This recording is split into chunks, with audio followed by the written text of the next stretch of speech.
Hey everyone, today we are talking again about structure and how to use the creative tension within the structure that we create when we want to move towards what it is we desire, how to be comfortable in that tension, how to use it to our advantage, and how it works. So, to start, what is structure?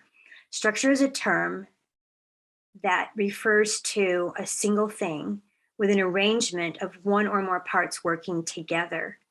And structure has tension, and tension is what keeps all the parts working together. So our body is a structure. If we tighten our bicep, it pulls our arm up. If we tighten our tricep, it moves it the other way. We have reciprocal tension membranes in our body. A bridge is a structure, a house is a structure, a rocking chair is an oscillating structure. So it's anything with individual parts, two or more parts working together, and the parts have an impact on each other. So for example, let's use the rocking chair for example. The parts can be made up of the same thing. You are the same, but you change your structure to go for what it is you desire. So a rocking chair is made of wood and it oscillates, rocks back and forth. Say we take the rocking chair apart and use that wood to make a fence, a sturdy, still fence. That's a stuck structure. And then we take that apart and we use that wood to make a little boat. And now that's a flowing structure. We put the boat on the water and we give it a little shove and it just goes forward without restriction. So our life building process is also a structure. You've got a current reality. We're going to get into this drawing in a second.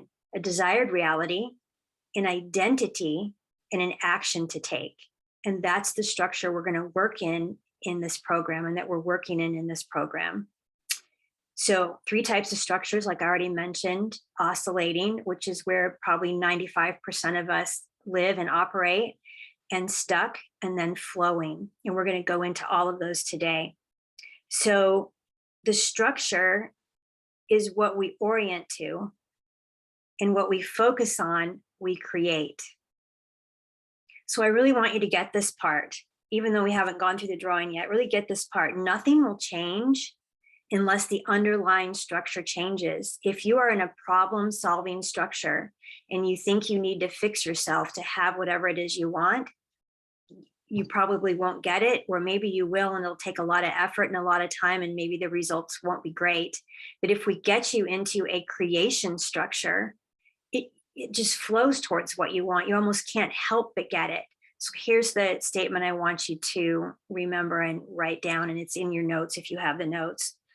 If the structure is wrong, it doesn't matter what you do right, the results will be ordinary.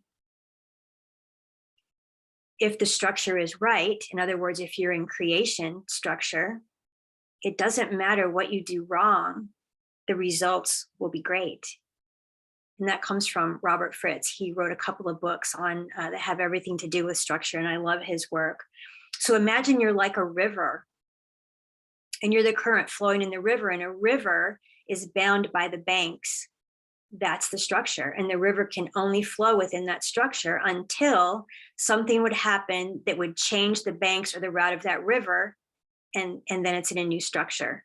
So maybe that would make sense. It flows the same unless something changes the structure of the river, of the banks that the river is in. And once you understand structure and the creative tension structure, and to use it to your advantage, your life will change.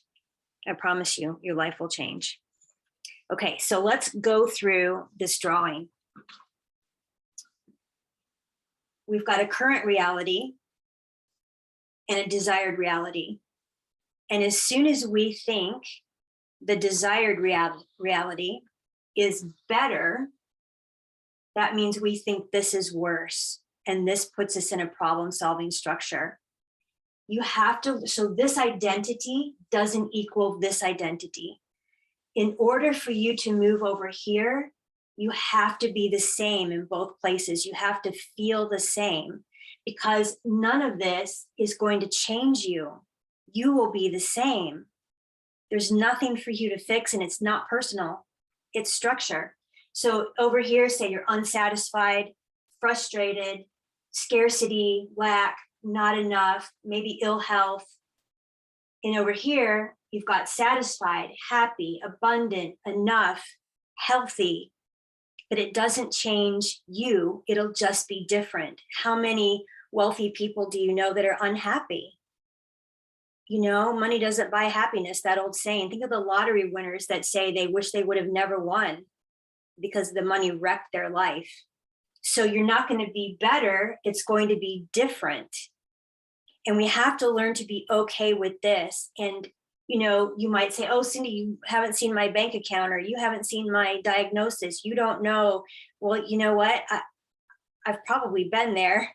And even if you have $100 in your bank account and you want $10,000 in your bank account over here, you still have to find a way to feel abundant here. There's something you can be grateful for, something that's abundant. You know, maybe you have good groceries. Maybe it feels abundant, just as abundant to have a picnic in the woods or on the beach as it does to go have a $600 dinner with champagne and white linen. Understand the point? You need to feel, no matter what's going on here, you need to feel happy. Because if you're not happy here, no matter what it is you get, you're not going to be happy here. It's not going to make you happy. It'll be different. So for example, I live in a small little house I'm renting right now. And one of my true choices is I choose a home with a water view, with high-speed internet and ease of access and lots of windows and light. I have this vision of this home that I want. However, I am grateful truly every day for this little house that I have right now. I sit on the couch and I'm in my little comfy place and I think, gosh, I'm so grateful for this little house. Thank you so much that I have this home. And it doesn't mean that I don't want something different, and it's okay to go for what you want. I think that's the other thing we have to get used to, is that it's okay to have what we want. We're allowed, and we have it just because we want it, because we love it. These end result, these desired realities, these choices that we're making, that when we talk about true choices, and if you're looking at this and haven't done the program with me yet, we really work on true choices. Those true choices are made because you want it. You don't need any other reason. And if you have a lot of other reasons, you're already trying to justify it to yourself. You can have it because you love it, because you want it. That's all. I want a different house. I want it. I want a water view. I want lots of windows and light. You know, I have this vision of what I want, and that's okay. But it doesn't mean I'm unhappy now. I hope that makes sense. So what happens is we're here in the current reality, in this identity of not enough and of problem solving, and we make a choice and we start taking action towards the choice. And every day our current reality changes, right? Every moment it changes. It's a new current reality. And we get so far, maybe 40 or 50%, you know, it depends. And what happens? Our beliefs, our old identities, our past traumas, all these things, aspects and parts of us that are operating in the unconscious, in the background, that we may or may not even realize are there, don't want to change. They're comfortable and safe here. And the role of the unconscious is to keep you safe and comfortable and alive as long as possible. And it doesn't want to change. So you get part way over and things start coming up and it'll pull you back. And it starts an oscillating structure because it pulls you back and then you feel good. Because we've just satisfied, we've just affirmed that belief, whatever it is, or that old identity or that aspect of us that doesn't want to change. And it can show up in a lot of different ways. And think about what's ingrained in us. You know, you've probably been in this structure your whole life, 20, 30, 40 years or more, and it doesn't want to change. And so this loop keeps going because change is scary. Change is scary. And what comes up is like, you don't have what it takes to have this. You're not capable. You're not worthy. You're not allowed. you don't know enough, you don't have a college degree, we procrastinate, or we change ideas completely and go, oh, this must not be for me. I'm going to pick a new idea. But then you pick a new idea and the same thing happens. I hope that makes sense. And what you resist owns you, owns you. It's all about where we put our focus. Feeling satisfied, happy, abundant, and healthy now, so you can have it on this side in your desired end result. Okay, I hope that makes sense. It doesn't want to die, the identity. You go for what you love, so it pulls you back so it can stay alive. It says all the things I just said. And then what happens here in this resistance is we go to resolve it because we think, oh, it must be us. It must be me. I must need to fix something to have this. I need to fix something about me, when really it's just the structure. And when you start going for this, your resistance pops up. And in the recode, that's what we recode. We're not fixing you because we're not oriented to problem solving. We're oriented on creation. And then when your resistance pops up, we recode that. So you can move forward really with ease. And once you're in this space of gratitude, and we've recoded some of the resistance that's there, and you learn to focus on just the end result, the next obvious action will come to you. You'll know what to do next. You know, the old, the other metaphor about you're going to drive across the United States in the dark, and you're starting in New York and you're going to end up in California, and you can only see as far as the headlights in front of you, but you know you're going to get there.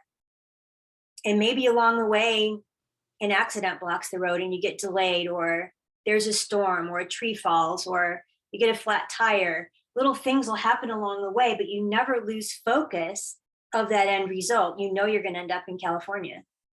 I hope that metaphor makes sense. So you can't see any further than the headlights in front of you. You may encounter obstacles along the way, but you never lose sight of the fact that you're going to get through all those and reach your end result. I think that's a good metaphor to put it. So there's nothing that we need to resolve. Yeah, you need to be it to see it. Some of the self-help stuff out there is really in a problem-solving reality, and sometimes it says you have to see it to be it, but you have to be it now to get over here. Okay, so this next drawing that I've already scribbled on is a stuck structure. There's two stuck structures, and one I didn't draw because one is just nothing. You're not making any choices. You don't know what you want. You don't have any desired end results, and you're just stuck. You're not doing anything. And I will tell you, the universe does not like a void. The energy, how the energy works and how the universe is put together, it doesn't like a void. And it will fill it for you. And it might fill it with things you don't want, or you'll start making some choices out of default, and it doesn't have anything to do with what you want. So then in this kind of stuck structure, here you are, this is your identity, and you've got all these desired results or desired realities, but you haven't made a choice. So they're kind of like, if you're just thinking about a bunch of stuff and it's all kind of floating out there and you really haven't chosen any of it. Well, honestly, being in that is stuck because they're all out there and you're thinking about them in some way. And imagine these are rubber bands and they're all pulling on you. So if they're all pulling on you, you're stuck. All that tension is keeping you right here. You're not able to move anywhere fully because you haven't fully chosen. Yeah. So what we want to do is we want to be in a flowing structure where the identity here in the current reality is the same. You are the same as the identity in the desired reality. It'll just be different. When I get that house I want, I will be the same. I'll just have a different house. Understand? So you don't make the end result personal. And the end result doesn't change you. And you have to be okay with failure, because failure is part of success. And what is failure really? It's really learning. And I'm going to draw that out for you too. So failure, you have to feel the same in failure as you do success. Be the same. Once you can accept all possibilities, everything is possible, all results are possible is what I want to say. Once you accept that failure is just as possible as success, then you're in that magnetic moment. You're in that neutral place where you accept everything. And when you accept everything and all outcomes and results, it still doesn't mean that you don't take action towards this, but it puts you in that neutral place where you can take aligned action, and your aligned action goes this way instead of staying in that loop, coming back to your current reality and not getting forward. So when you're in this, when you can be the same in both, it dissolves the competing structure. And your focus creates your structure creates your reality. That I really want you to get to. Your focus creates the structure, and your structure creates your reality. Okay, I'm going to do another different drawing I didn't do before. You can't be in a problem-solving structure and a creative structure at the same time. It's just not possible. You're doing one or the other. So when we make a choice and we go towards what our desired end results is, it sets up that structural tension. Here's current reality.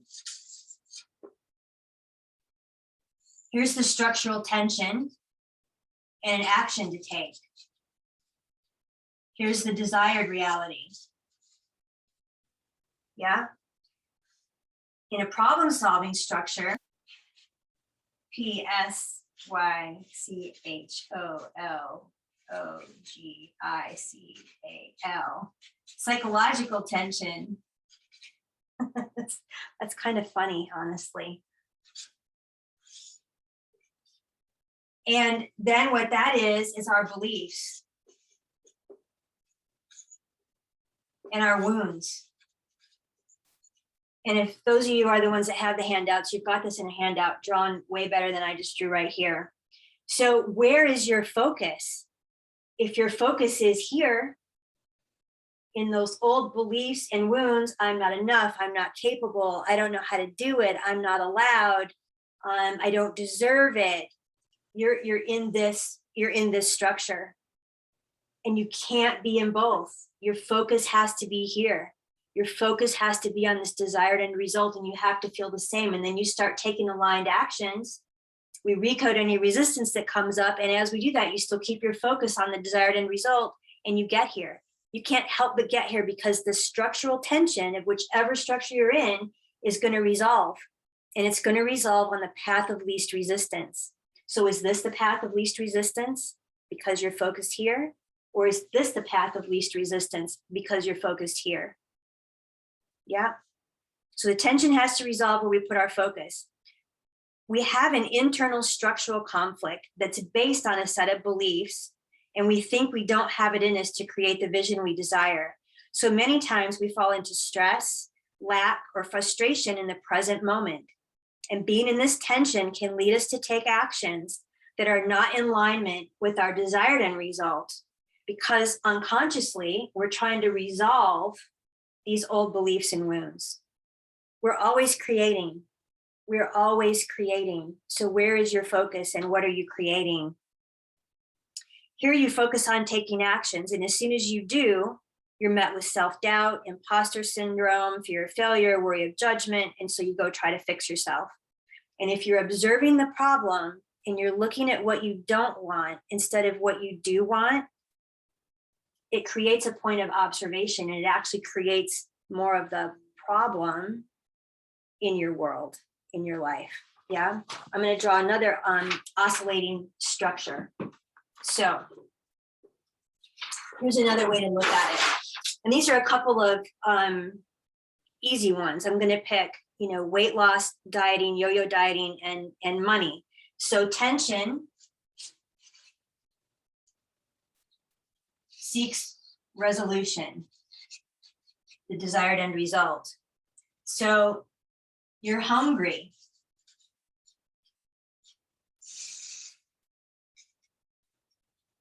So you eat. You're hungry, so you eat. But let's say you eat a lot. And now you're overweight. And now you're overweight and you're unhappy that you're overweight and you want to resolve that. So to resolve the overweight, you diet.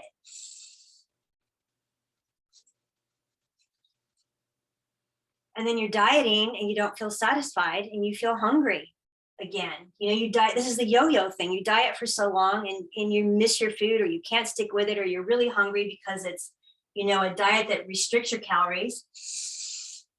And you're hungry and you go back here. And now you've got this loop. You're hungry, you eat too much, you get overweight, you diet, you're hungry. You see what happens? That's an oscillating structure. Instead of going, I want to, let's say your choice is, let's say you want to lose weight. Your choice isn't, I choose to lose weight. Your choice would be something like, I have a strong, fit body, or I have a healthy, fit body, because we're not problem solving. It's like, if you didn't have this, what would you be, have, or do? You would be fit, healthy, strong. That's the end result. And then your resistance will pop up. So let's do the money. We have no money or little money. And so we earn money. Yeah. No money, or not enough money, or as much money as we want. And so we do whatever we do to earn money. Then we have this conflicting belief that money is bad. How many times have you heard the saying, money is the root of all evil? Or rich people are whatever you think they are. Or, you know, there's some part of you that feels guilty about having money. Or, you know, there's some part of you that thinks just having a lot of money is bad. And then the old beliefs come up too, even internally, that you don't deserve it, or you're not allowed it, or, you know, you grew up in lack and your family never had money and you've kind of inherited that mentality. So you think money is bad. So you do things to give it away.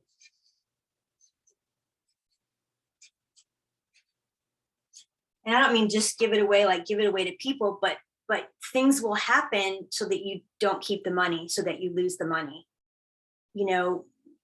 And then, so then you want more money again. You have no money because you've given it away, and then you earn. And then you're in this oscillating structure. So that's another oscillating structure. And you can fill that in, you know, with just about anything, really. I wasn't going to do this on this call, but I think I will, because I think it's important to talk about some feedback systems that we have. And so there's feedback systems that we're in this too. You know, it doesn't matter what you believe about yourself. It doesn't. You're this beautiful, perfect, creative spirit, and you're here to create. You're here to create what you love and put your true nature and purpose into the world. That's why you're here. And there's nothing to fix about that. I just want to stress that it's not personal. There's nothing that you can't achieve if you set your mind to it and take the aligned action and get in the proper structure. Okay? You must know what you're going for. You must make a choice, a true choice. And then you must take action.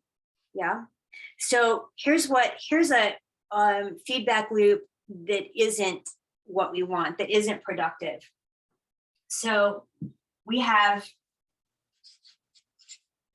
an action that we take, and we get results. And then when we get the results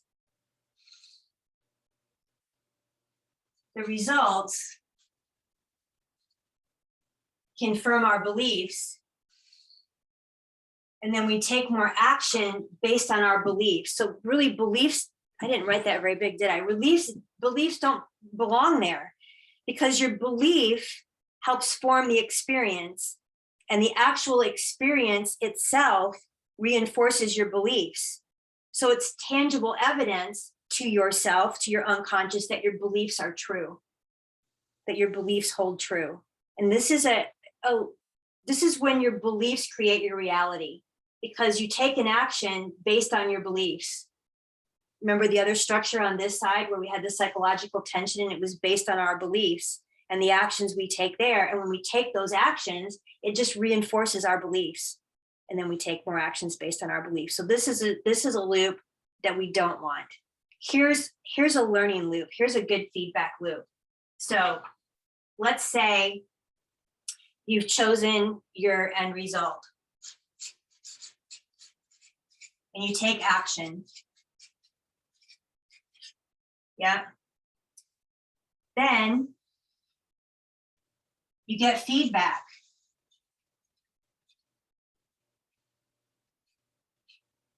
And it can be positive or negative.